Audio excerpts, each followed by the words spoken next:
pagando um espírito que já alcançou essa conscientização, que já está pronto para o processo de reparação, ou então, ela, uma vez pré-determinada, poderia liberar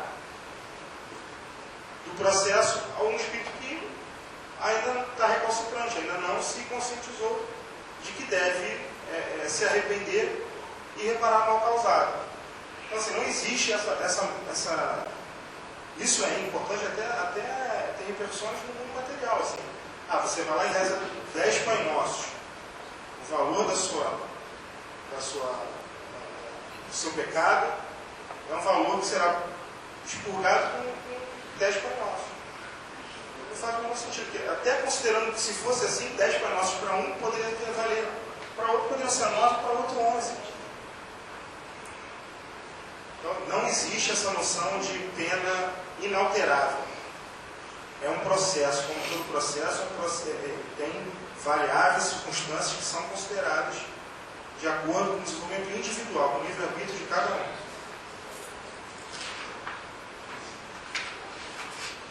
E aí tem duas perguntas, né, do Livro dos Espíritos. Em que se baseia a duração dos sofrimentos do culpado? No tempo necessário que se melhora, sendo o estado de sofrimento ou de felicidade proporcionado ao grau de purificação do espírito, a duração e a natureza de seus sofrimentos dependem do tempo que ele gaste em melhorar-se. À medida que progride e que os sentimentos se depuram, seus sofrimentos diminuem e mudam de natureza. São Luís. E a 1008. Depende sempre da vontade do espírito a duração das penas? Algumas haverá que lhe sejam impostas por prazo determinado? Sim, ao espírito podem ser impostas penas por determinado tempo, mas Deus, que só quer o bem de suas criaturas, acolhe sempre o arrependimento e infrutífero jamais fica o desejo que o espírito manifeste de se melhorar. É isso que a gente falou. Uma pena, uma expiação pode ter, um processo de expiação pode ter, o sofrimento pode ter sido determinado no tempo, mas a própria atuação daquele ser individual, o seu processo de conscientização, altera. Ou para aumentá-la, no caso em que não há esse esclarecimento o suficiente, quando o espírito não está preparado, ou diminui conforme a evolução que aquele sofrimento ali causa no reconhecimento do mal que fez, assim gerando arrependimento, que é o combustível para uma futura reparação. E aí sim a gente tem até exemplos dessa pena que a gente falou, o orgulhoso é submetido a situações de humilhação, o hipócrita vê desvendados os seus pensamentos mais secretos, né? O avarento ele vê sua fortuna sendo reduzida, perdida, o egoísta ele pode precisar de uma caridade de ninguém fazer no futuro. Isso, mais uma vez, não há local circunscrito. Isso pode ser, essas situações podem ser experimentadas, esse sofrimento, esse processo pode ser experimentado tanto na Terra como no mundo desencarnado. Os espíritos podem ser submetidos a esse processo vivos na Terra ou vivos no céu, que a gente chama de céu, que é no mundo desencarnado. Não há um inferno de sofrimentos infindáveis, nem o céu de gozos eternos.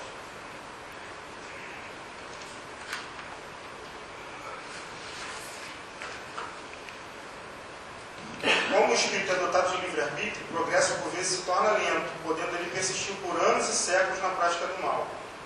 Mas assim, não há espírito incapaz de progredir, de persistir na eterna inferioridade. Se fosse assim, seria negar a própria lei do progresso. A gente já falou assim, é uma lei providencialmente criada por Deus e que rege todas as criaturas. Mesmo esse espírito recalcitrante, uma hora ele vai evoluir, vai progredir. Vai sofrer expiação, o arrependimento e vai ter que fazer reparação. Chega por fim um momento em que a persistência do mal se modifica pelo sofrimento e o espírito reconhece o poder superior que o domina. E, arrependido, se conscientização do espírito, da necessidade de reparar os danos perpetrados.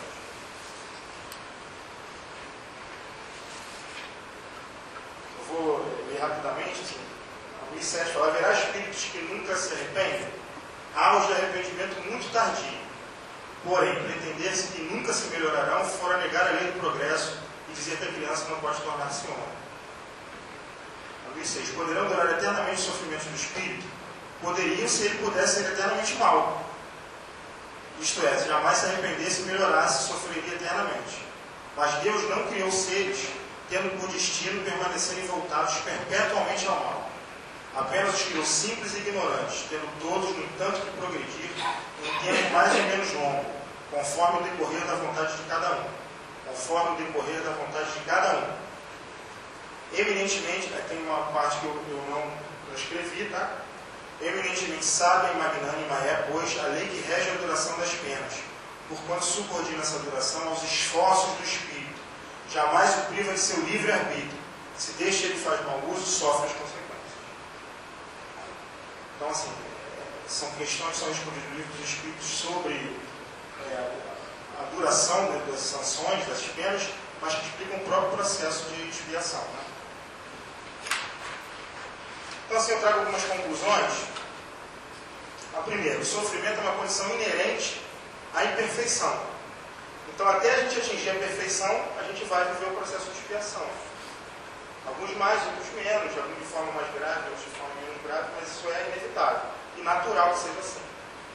Toda falta traz em si mesma, a própria falta traz um germe do castigo que vai ser aplicado, castigo entre aspas, tá? Como consequência natural de sua prática, sem que seja necessária a imposição de uma determinada pena por Deus. Por que ela traz em si mesmo um castigo? Por causa do livre-arbítrio. Quando eu tomo atitude, o meu livre-arbítrio eu conheço, eu sei o que está certo ou errado. Está na nossa consciência. E quando eu tomo aquela atitude equivocada, implicitamente eu estou concordando que vou ter que expiar por essa atitude lá na frente. Os espíritos devem se valer do processo natural de expiação para se libertar das suas imperfeições por efeito de sua própria vontade, demonstrando o inequívoco progresso. Então, entender diante desse processo que Deus não é justo, é um equívoco. E justo seria se Deus tratasse seus filhos de forma diferente.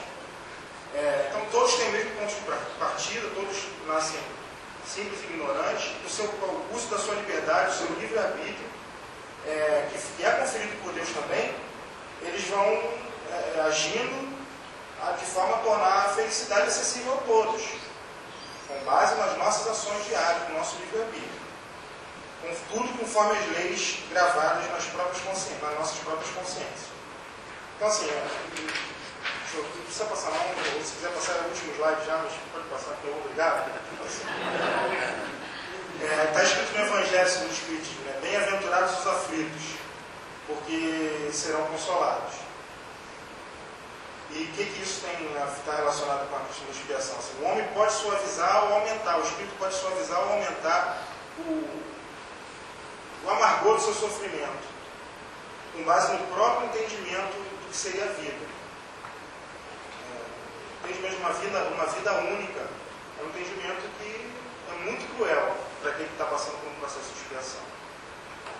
A gente tem que entender sobre o prisma da doutrina espírita. Somos todos espíritas aqui. Nós estamos vivendo parcela da nossa vida, e da nossa vida total. E essa vida, nesse momento, vamos passar por um processo natural de expiação, um processo de sofrimento, conscientização, arrependimento e reparação dos danos que causamos. Né? Aquele que encara a vida por um prisma espiritual sabe que ela é só um relance da vida eterna. Né? E aquele que está sofrendo muito na Terra, agora pode estar progredindo numa proporção maior do que a gente que, em tese, não está sofrendo. Ou a gente que está sofrendo, dependendo da realidade de cada um. Né?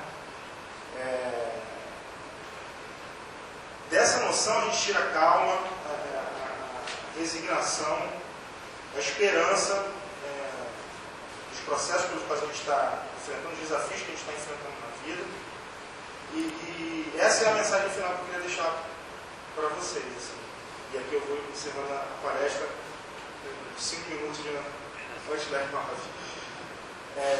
Essa mensagem final assim, é para a gente não encarar os desafios que a gente está vivendo, né, o processo de expiação que a gente está vivendo, com medo, mas com uma esperança, no final das contas, de que a gente é capaz de vivesse esse processo de progredir cada vez mais para uma situação de maior evolução, pensando sempre no âmbito de uma vida maior, que é a vida espiritual. Agradeço a vocês pela oportunidade mais uma vez, tá?